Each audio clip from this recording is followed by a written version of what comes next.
didn't see or had simply refused to see couldn't be ignored any longer. Those 8 minutes and 46 seconds that took George Floyd's life opened the eyes of millions of Americans and millions of people around all over the world. It was the knee on the neck of justice, and it wouldn't be forgotten. It stirred the conscience and of tens of millions of Americans. And in my view, it marked a turning point in this country's attitude toward racial justice. When the six-year-old daughter, Gianna, who I met with when I met with the family, I leaned down to say hi to her, and she said, looked at me, she said, "Daddy changed the world." That's what Gianna said, his daughter. Daddy changed the world. And I believe she was right. Not because this kind of injustice stopped, it clearly hasn't, but because the ground has shifted, because it's changed minds and mindsets, because it laid the groundwork for progress. COVID-19 has further ripped a path of destruction through every community in America, but no one has been spared. But the devastation in communities of color has been nothing short of stunning. Just look at the numbers. 40% of frontline workers, nurses, first responders, grocery store workers, are Americans of color, and many are still living on the edge. 1 in 10 Black Americans is out of work today. 1 in 11 Latino Americans is out of work today. 1 in 7 households in America, about 1 in 4 Black, 1 in 5 Latino households in America, report that they don't have enough food to eat in the United States of America. Black and Latino Americans are dying of COVID-19 at rates nearly 3 times that of white Americans. And it's not white Americans' fault, but just a fact. And the Americans now know it, especially younger Americans. One of the reasons I'm so optimistic about this nation is that today's generation of young Americans is the most progressive, thoughtful, inclusive generation that America has ever seen. And they are pulling us toward justice in so many ways, forcing us to confront the huge gap in economic inequity between those at the top and everyone else, forcing us to confront the existential crisis of climate, and yes, forcing us to confront systemic racism and white supremacy.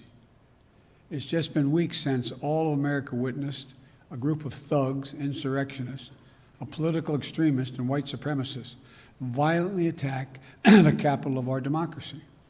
And so now's the time to act. It's time to act because that's what the faith and morality call us to do. Across nearly every faith, the same principles hold. We're all God's children. We should treat each other as we would like to be treated ourselves. And this is time to act, and this time to act is because it's what the core values of this nation call us to do. And I believe the vast majority of Americans, Democrats, Republicans, and Independents, share these values and want us to act as well.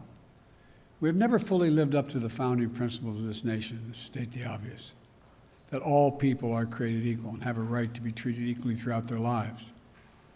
And it's time to act now, not only because it's the right thing to do, but because if we do, we'll all be better off for it. For too long, we've allowed a narrow, cramped view of the promise of this nation to fester. You know, we've bought the view that America is a zero-sum game in many cases. If you succeed, I fail. If you get ahead, I fall behind. If you get the job, I lose mine. Maybe worst of all, if I hold you down, I lift myself up. We've lost sight of what President Kennedy told us when he said, "A rising tide lifts all boats." And when we lift each other up, we're all lifted up. You know, and the corollary is true as well. When any one of us is held down, we're all held back. More and more economic studies in recent years have proven this. But I don't think you need economic studies to see the truth. Just imagine if instead of consigning millions of American children to under-resourced schools, we gave each and every 3-4-year-old child a chance to learn, to go to school, not daycare, school, and grow, and thrive in school and throughout. When they've done that, The places have been done, it shows they have an exponentially greater chance of going all the way through 12 years of school and doing it well.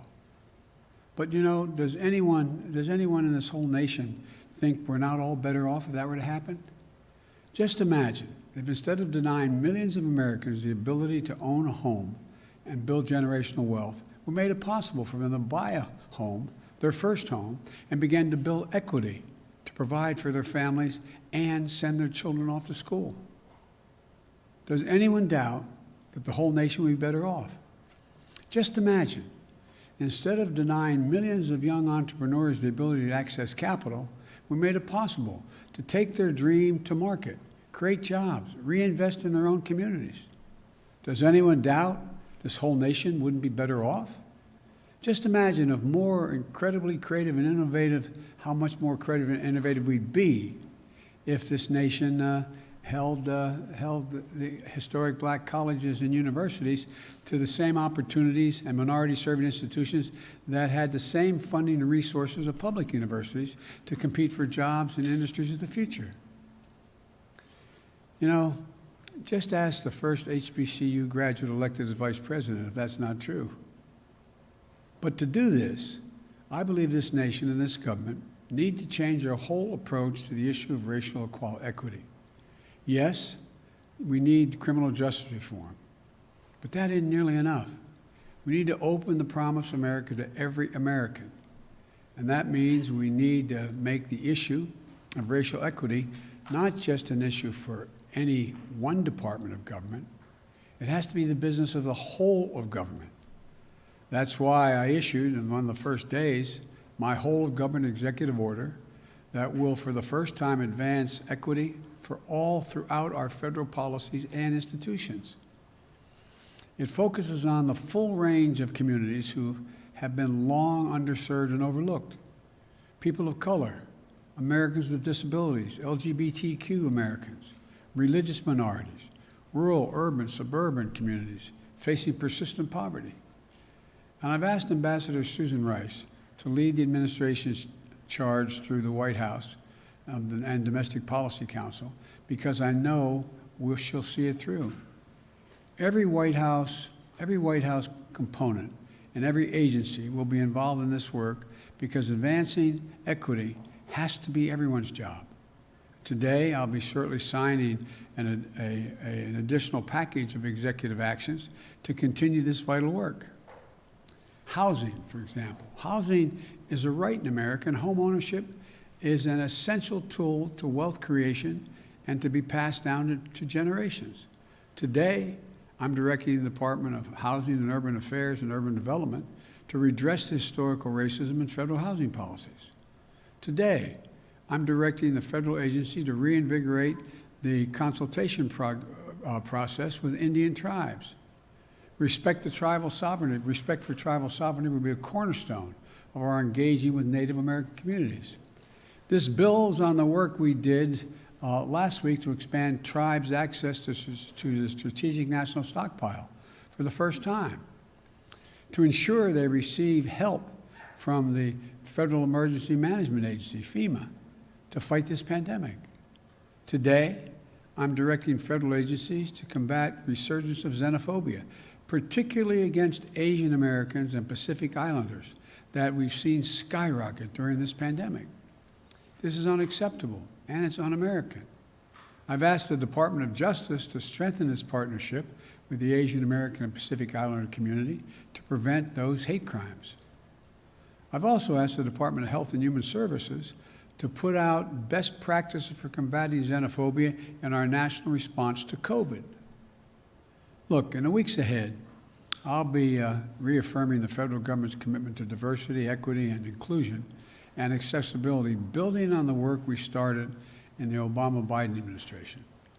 That's why I'm rescinding the previous administration's harmful ban on diversity and sensitivity training and abolish the offensive counterfactual 1776 Commission.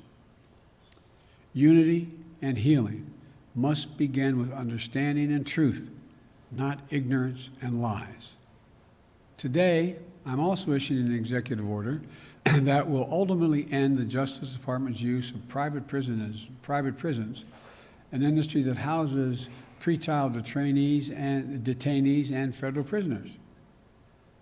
The executive order directs the Attorney General to decline to renew contracts with privately operated criminal facilities, a step we started to take at the end of the Obama administration and was reversed under the previous administration. This is the first step to stop corporations from profiting off of incarceration that is less humane and less safe, as the studies show. And it is just the beginning of my administration's plan to address systemic problems in our criminal justice system. Here's another thing we need to do. We need to restore and expand the Voting Rights Act, named after our dear friend John Lewis, and continue to fight back against laws that many states are engaged in to suppress the right to vote while expanding access to the ballot box for all eligible voters. Because here's the deal, and I'll close with this. I ran for president because I believe we're in a battle for the soul of this nation. And the simple truth is, our soul will be troubled as long as systemic racism is allowed to persist. We can't eliminate it. It's not going to be overnight. We can't eliminate everything, but it's corrosive, it's destructive, and it's costly. It cost every American, not just who felt the sting of racial injustice. We are not just a nation morally deprived because of systemic racism. We're also less prosperous. We're less successful. We're less secure. So we must change, and I know it's going to take time, but I know we can do it. And I firmly believe the nation is ready to change, but government has to change as well. We need to make equity and justice part of what we do every day, today, tomorrow, and every day. Now, I'm going to sign these executive actions to continue the work to make real the promise of America for every American.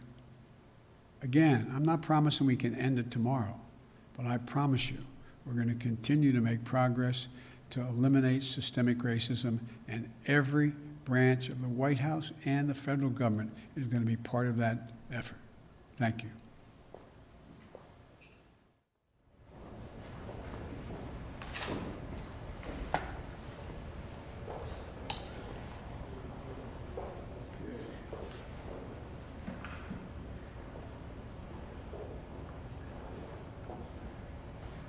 Excuse me.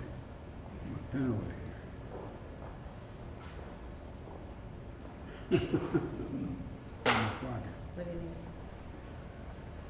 This first executive order is a memorandum for the Secretary of Housing and Urban Development to redress our nation's and the federal government's history of discriminatory housing practices and policies.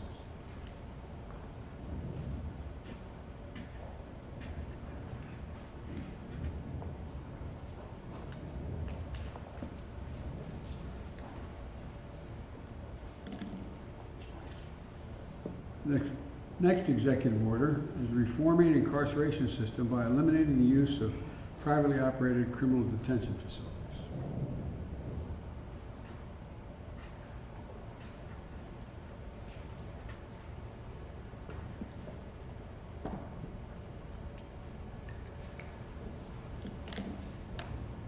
Third executive order is a memorandum for the heads of the executive departments and agencies. Tribal consultation and strengthening nation-to-nation relationships.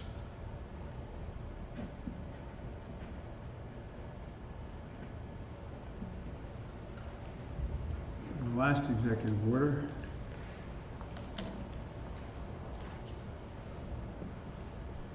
is condemning and combating racism, xenophobia, and intolerance against Asian Americans and Pacific Islanders in the United States.